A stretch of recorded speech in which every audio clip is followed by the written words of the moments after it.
Buying and selling a house, what the solicitors do. Step 1.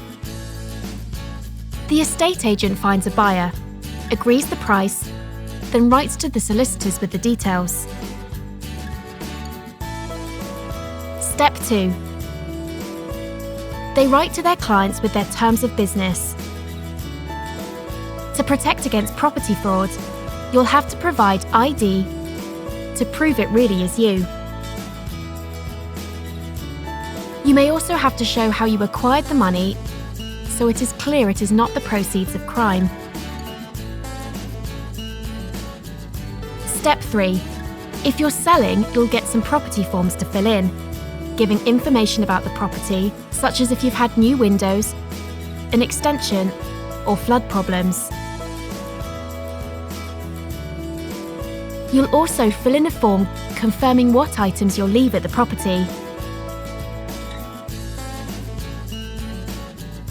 Step 4. The solicitor for the seller sends a draft contract, the property forms, and a copy of the deeds to the buyer's solicitor. The deeds are usually simply downloaded from the land registry these days. Step 5. On receipt of the deeds, the buyer's solicitor will play detective, looking through the deeds and property forms and ensuring there are no discrepancies.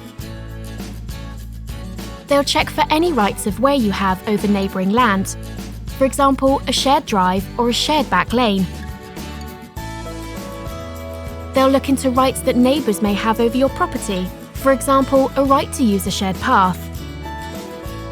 They'll check for private agreements in the deeds that restrict you doing things such as building an extension. They'll also make sure the correct paperwork is in place for any new windows, electrical works, and gas installations. Inquiries are then raised with the seller's solicitor to iron out any discrepancies. Step 6. Next, there are 3 usual searches carried out by the solicitor. A local search, which reveals things such as building works done to the property.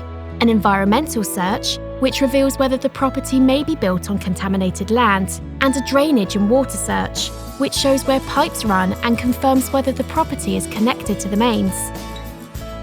Step 7. The seller replies to inquiries. Then the buyer's solicitor sends a report to the buyers, explaining the deeds and the paperwork. The buyers then sign the contract in readiness for exchange of contracts. Step 8. The moving date is agreed, called the completion date, and the solicitors call each other and exchange contracts. At this point, no one can back out. Step 9. On the day the sale completes, the purchase monies are sent via the banking system. Once it arrives with the seller's solicitor, the estate agent is called to say that the buyer can have the keys. This is usually around midday, but can sometimes take longer. Step 10. The seller's solicitor then repays any mortgage and also pays the estate agent. The buyer's solicitor will register the change of ownership with the land registry.